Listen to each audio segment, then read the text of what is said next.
तो आज chapter number 3 है। चैप्टर का नाम है सजीव जगत।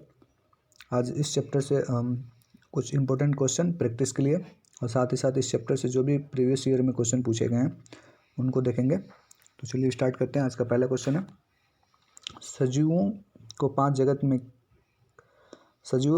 जगतों में किसने विभाजित किया था? Robert Hooke, Carolus Linnaeus, R.H. Whittaker, Charles Darwin. तो इसका जो सही आंसर होगा वो होगा H.R. ह्यूटेकर। ठीक है। क्वेश्चन नंबर दूसरा देखते हैं, जीवाणुओं का अध्ययन किस जगत में किया जाता है? पादप, मोनेरा, प्रोटिस्टा या जंतु। तो इसका जो सही आंसर होगा वो होगा मोनेरा जगत में इनका अध्ययन किया जाता है। तीसरा प्रश्न देखते हैं, जीवाणु विज्ञान के जनक हैं एंटोनिनॉन, डीजे इनोवास्की, रॉबर्ट ब्राउन, इनमें से कोई नहीं। तो इसके जो सही आंसर होंगे जीवाणु विज्ञान के जो जनक हैं वो हैं एंटोनियन ल्यूवेनहॉक। ठीक है। चौथा प्रश्न है, निम्नलिखित में से किसके कारण दही जमती है? जीवाणु, कवक, प्रोटिस्टा, विषाणु। इंपॉर्टेंट क्वेश्चन है कि दही किसके कारण जमती है? तो जीवाणु के कारण ही दही जमती है। अगला प्रश्न है, निम्नलिखित जीवों में से कौन मुख्य रूप से गर्म एवं आर्द्र स्थान पर पाए जाते हैं? जीवाणु, कवक, प्रोटिस्टा या विषाणु। गर्म एवं आर्द्र यानी कि गर्मी और ठंडे जगह पे कौन से पाए जाते हैं? तो इसका जो सही आंसर होगा वो होगा कवक जो होते हैं वो गर्म एवं आर्द्र स्थान पर पाए जाते हैं। Option B. क्वेश्चन नंबर 6 है, बेकरी उद्योग में प्रयोग किए जाने वाले कवक हैं। बेकरी उद्योग में प्रयोग किए जाने वाले कवक हैं, पहला है पेनिसिलिन, मशरूम, ईस्ट यानी खीर या ये सभी। तो इसमें जो होते हैं ईस्ट यानी खमीर का प्रयोग किया जाता है बेकरी उद्योग में।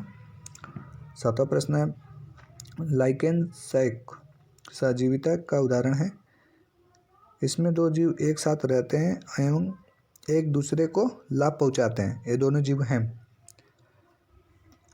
जीवाणु और कवक, शैवाल और कवक, कवक और अमीबा, अमीबा और विषाणु। तो इसका जो सही आंसर होगा वो होगा शैवाल और कवक जो होते हैं एक दूसरे के साथ रहते हैं और एक दूसरे को लाभ पहुंचाते हैं, न कि हानि पहुंचाते हैं। क्वेश्चन नंबर 8 है, लाइकेन किस प्रकार के प्रदूषण को प्राकृतिक सूचक है? ऑप्शन है जल प्रदूषण, ध्वनि प्रदूषण, वायु प्रदूषण या सभी। तो इसका जो ऑप्शन होगा वो होगा ऑप्शन नंबर सी यानी वायु प्रदूषण। पादप जगत के जनक हैं। पादप जगत के जनक कौन है? अरस्तु, थियोफ्रेस्ट, चार्ल्स डार्विन, लैमार्क। तो इसके जो पादप जगत के जो जनक हैं उनका नाम है थियोफ्रेस्टस। निम्नलिखित में से कौन एक वृक्ष नहीं है? पीपल, सुंदरी, कीकर, केला। इसमें से कौन वृक्ष नहीं है ये कह रहा। तो केला जो होता है वो वृक्ष में नहीं आता है। ठीक है। अगला प्रश्न देखते हैं, निम्नलिखित में से कौन सी जड़ें खाई जाती हैं? गाजर, मूली, शकरकंद या सभी। तो ये तो सभी खाई जाती है और सारे के सारे क्या हैं? जड़ होती हैं। ठीक है। तो इसका जो ऑप्शन होगा डी। क्वेश्चन नंबर 12 है, अमरबेला उदाहरण है रेशेदार जड़ का, परजीवी जड़ का, अवस्तंभ जड़ का या स्तंभ जड़ का। तो इसका जो सही ऑप्शन होगा वो होगा परजीवी जड़ का। Option number B. Question number 13 है, आलू, प्याज, शकरकंद आदि में खाए जाने वाला भाग है जड़, तना, पत्तियां, फूल। आलू, प्याज, अदरक आदि में खाए जाने वाला भाग कौन से हैं? तो किस भाग को खाया जाता है? तो तना को खाया जाता है। ठीक है। Option B. 14 है क्वेश्चन नंबर, वाष्पोत्सर्जन क्या होता है? पत्तियों के द्वारा जल का वाष्प के रूप में निकलना, जड़ के द्वारा जल का अवशोषण करना, जाइलम द्वारा जल का संवहन करना या फ्लोएम द्वारा भोजन का संवहन करना। तो इसका जो सही ऑप्शन होगा वो होगा ऑप्शन है, पत्तियों के द्वारा जल का वाष्पन के रूप में निकलना। अगला प्रश्न है, प्रकाश संश्लेषण सबसे कम किस रंग में होता है? लाल, हरा, पीला, बैंगनी। तो सबसे कम जो होता है वो होता है बैंगनी में होता है। अगला प्रश्न, निम्न में कौन सा समूह से संबंधित है? निम्न में कौन सा अलग समूह से संबंधित है? पीपल, नीम, केला, गुलाब। इसमें अलग समूह से संबंधित कौन है? तो इसका जो सही आंसर होगा सी। सी क्यों होगा? क्योंकि जो पीपल और नीम और गुलाब की जो पत्तियां पाई जाती हैं वो जाली रूप में होती हैं और केले में समानांतर रूप में होती हैं। अगला क्वेश्चन देखते हैं, निम्न में से कौन सा कथन सत्य है?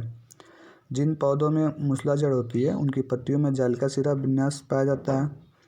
ऑप्शन बी है, जिन पौधों में मूसलाजड़ होती है उनकी पत्तियों में समानांतर सिरा विन्यास पाया जाता है।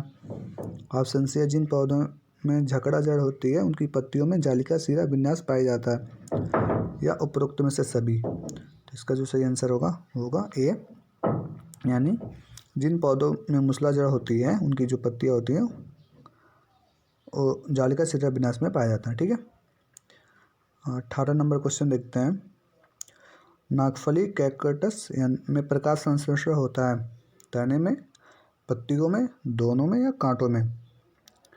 तो इसका जो सही आंसर होगा वो होगा ये, यानी इनके तने में जो होता है प्रकाश संश्लेषण होता है। अगला प्रश्न है, पौधों का प्रजनन अंग है जड़, तना, पत्तियां, फूल। तो इसका जो सही आंसर होगा वो डी। ये तो आसान सा क्वेश्चन है। अब देखते हैं सजीव जगत जो चैप्टर है, चैप्टर नंबर 3। इसमें इस चैप्टर से जो भी प्रीवियस ईयर क्वेश्चन पूछा गया है उसको देखते हैं। ठीक है, पहला प्रश्न है जो हरियाणा टेट में पूछा गया 2015 में, प्रकाश संश्लेषण क्रिया में पादप के द्वारा वातावरण में कौन सी गैस अवशोषित की जाती है? ऑक्सीजन, नाइट्रोजन, कार्बन डाइऑक्साइड या जलवाष्प। ठीक है, तो इसका जो सही आंसर होगा वो होगा कार्बन डाइऑक्साइड। ठीक है,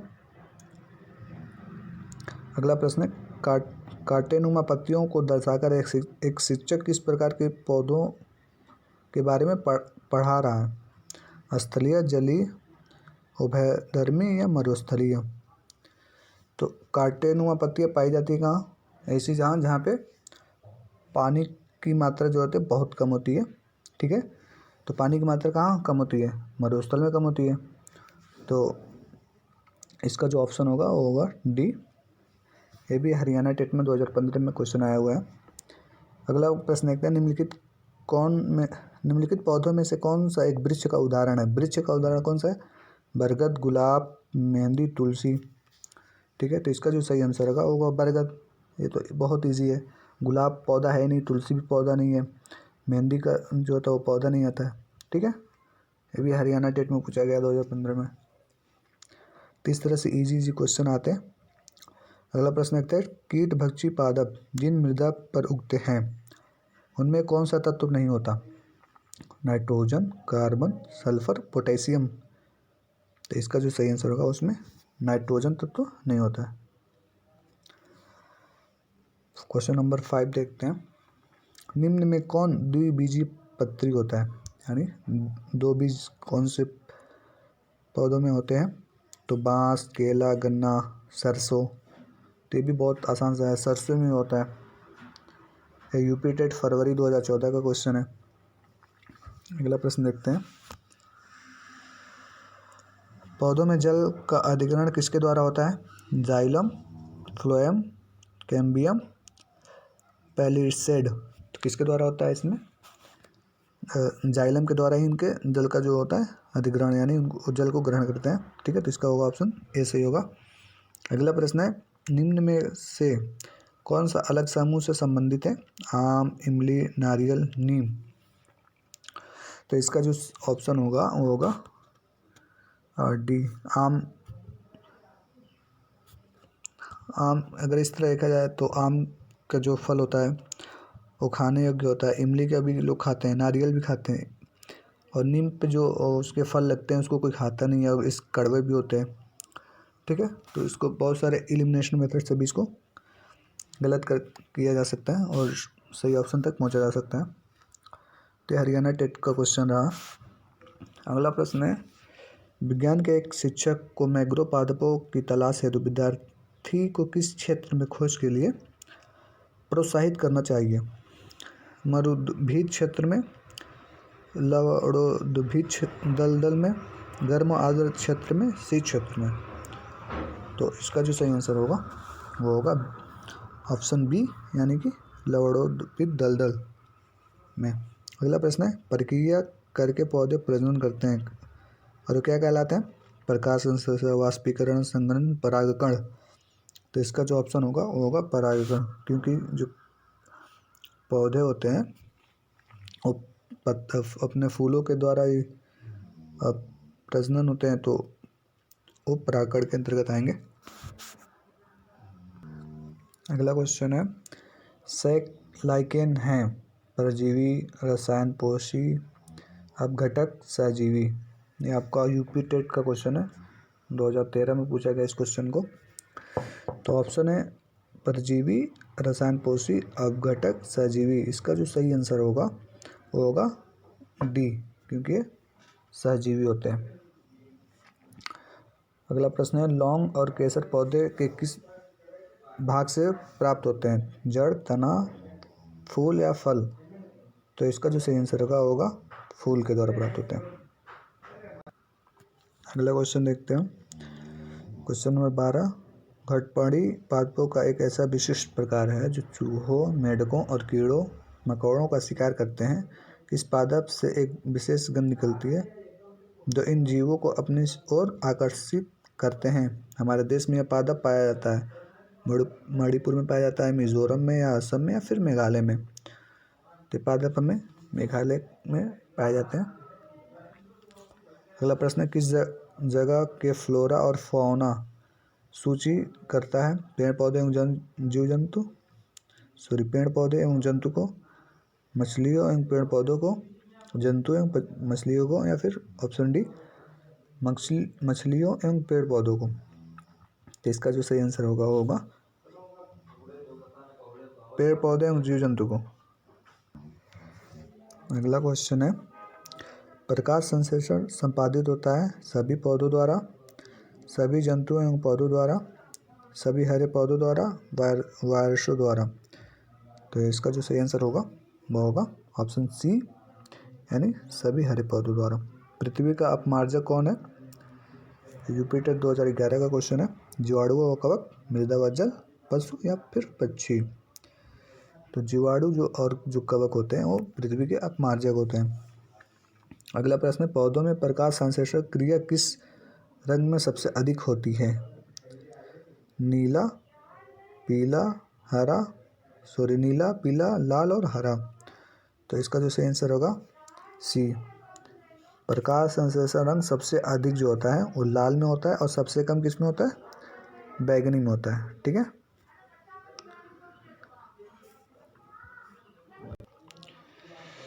अगला क्वेश्चन है, निम्नलिखित में से किस कारण दिल की धड़कन बढ़ जाती है? डरने पर, ज़्यादा खुश होने पर, दौड़ने भागने पर या फिर सभी? तो इसका जो सही आंसर होगा डी, क्योंकि जब हम डर जाते हैं अचानक से तब भी हमारे दिल की धड़कन बढ़ जाती है, ज़्यादा खुश होते हैं फिर ज़्यादा दौड़ते हैं तब भी। ठीक है, तो इसका जो ऑप्शन होगा वो डी होगा। अगला प्रश्न है, हृदय का कार्य है खून को साफ करना, खून को विभिन्न रंग देना, खून को पंप करना, अपशिष्ट पदार्थों को निकालना। तो हृदय का जो कार्य होता है वो होता है खून को पंप करने का कार्य होता है इसका। तो इसका ऑप्शन सी होगा सही आंसर। अगला क्वेश्चन है, निम्न कौन सा कथन सत्य है? रुधिर अपशिष्ट पदार्थों को उत्सर्जन अंगों तक पहुंचाता है। परिसंचरण तंत्र की खोज विलियम हार्वे ने की थी। कॉकरोच फेफड़े जैसे जीवों का खून लाल होता है। सिराओं में ऑक्सीजन वाला रक्त पाया जाता है। तो इसमें कूट दिया है और कूट के माध्यम से ही हमें सही कथन को चूज करना है। ठीक है, तो इसका देखते हैं, रुधिर अपशिष्ट पदार्थों को उत्सर्जन अंगों तक पहुंचाता है। तो ये तो बिल्कुल सही है। अगला क्वेश्चन है कि ऑप्शन परिसंचरण तंत्र की खोज जो होती है विलियम हार्वे ने की थी, ऑप्शन दूसरा भी सही है। तीसरा देखते हैं काकरोच केकड़े जिससे जीवों का खून लाल होता है, ये लाल नहीं होता है। और चौथा है शिराओं में ऑक्सीजन वाला रक्त पाया जाता है, ये भी गलत है। तो हमारा जो दो ऑप्शन सी हो रहे हैं, ऑप्शन 1 और 2, तो ऑप्शन ए में ये दोनों उपस्थित हैं, तो इसलिए हमारा जो ऑप्शन ए सही होगा। अगला क्वेश्चन है निम्नलिखित रक्त समूहों में कौन सार्वभौमिक प्राप्त करता है, यानी वो सबसे खून प्राप्त कर सकता है, ओ ए बी या फिर बी। तो जो ए बी होता है, ए बी ग्रुप वाले व्यक्ति होते हैं वो सार्वभौमिक प्राप्तकर्ता होते हैं। अगला प्रश्न है मनुष्य में कितने गुर्दे होते हैं, 1 2 3 या एक भी नहीं। तो ये तो आसान सा प्रश्न है कि मनुष्य में 2 गुर्दे होते हैं। फेफड़ों से क्या चीज़ बाहर निकलती है, ऑक्सीजन, यूरिया, पसीना, कार्बन डाइऑक्साइड। तो फेफड़ों से कार्बन डाइऑक्साइड बाहर निकलती है, ठीक है। अपचित भोजन कहाँ इकट्ठा होता है, अपचित भोजन कहाँ इकट्ठा होता है, लीवर में, मलाशय में, गुर्दों में या इन सभी में। तो जो अपचित भोजन होता है वो हमारे मलाशय में उपस्थित होता है। अगला क्वेश्चन है पाचन प्रक्रिया कहाँ से शुरू होती है, मुंह से, अमाशय से, क्षुद्रांत से या फिर बृहदांत से। तो जो पाचन की क्रिया होती है वो हमारे मुंह से ही शुरू होती है। अगला प्रश्न है छोटी आंत की लंबाई होती है 1.5 मीटर, 2 मीटर, 3.5 मीटर या फिर 7.5 मीटर। तो जो छोटी आंत होती है उसकी जो लंबाई होती है वो 7.5 मीटर होती है, ओके। अगला क्वेश्चन है पाचन प्रक्रिया के विषय में किसने खोजबीन की थी। तो Ronald Ross, William Beaumont, Edward Jenner, Louis Pasteur. तो खोजबीन इनकी जो की थी उनका नाम था विलियम बोमेट ने की थी, ठीक है। अगला प्रश्न जिन प्रक्रिया के द्वारा अवशोषित भोजन के पदार्थ रक्त के द्वारा शरीर के विभिन्न अंगों में पहुंचते हैं उसे कहते हैं पाचन, स्वांगीकरण, अवशोषण या निष्कासन। इसको क्या बोलते हैं, इसको हम स्वांगीकरण के नाम से जानते हैं। अगला प्रश्न दूध के दांत कितने होते हैं।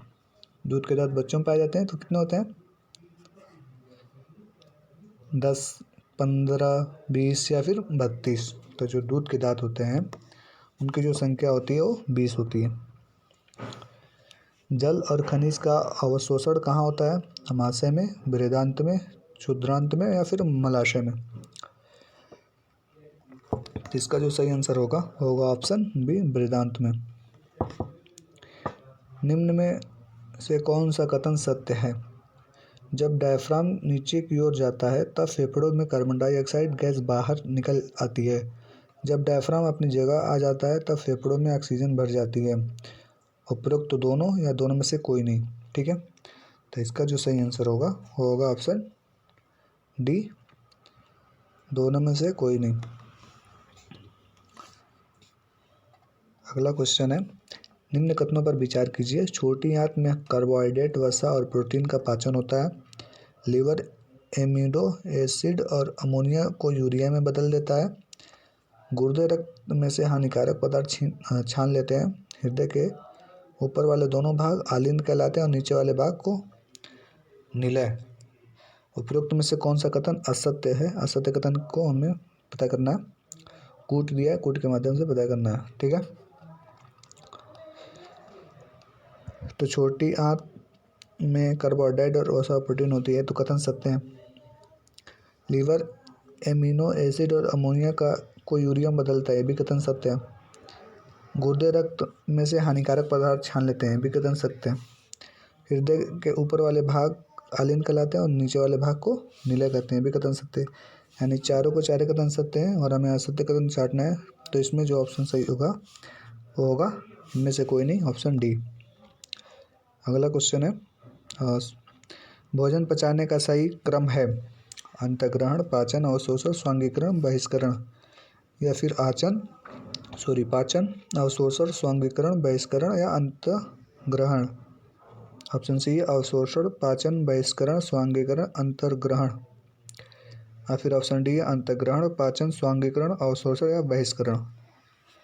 तो इसका जो सही ऑप्शन क्रम होता है भोजन पचाने का होता है ए वाला, जो है अंतःग्रहण, पाचन, अवशोषण, स्वांगीकरण, बहिष्करण। ठीक है, अगला प्रश्न देखते हैं। शरीर में ऊर्जा निर्माण के दौरान कौन कौन सी गैसें निकलती हैं? नाइट्रोजन, कार्बन डाइऑक्साइड, ऑक्सीजन और हाइड्रोजन।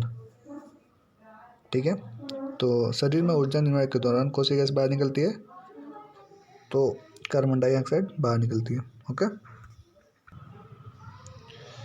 तो आज के लिए इतना। मिलते हैं अगले वीडियो में अगले चैप्टर में एक नए वीडियो के साथ। तो अगर वीडियो आपको अच्छी लगी तो इसको लाइक और सब्सक्राइब कर दीजिए, और साथ ही साथ अपने दोस्तों में भी शेयर कर दीजिए। और वीडियो आपको कैसी लगी इसको कमेंट करके हमें बताइए। ओके, अगर किसी और सब्जेक्ट के लिए आपको वीडियो चाहिए, क्वेश्चन पेपर या प्रीवियस ईयर क्वेश्चन पेपर, तो उसके लिए भी कमेंट करके बता सकते हैं। ओके, धन्यवाद।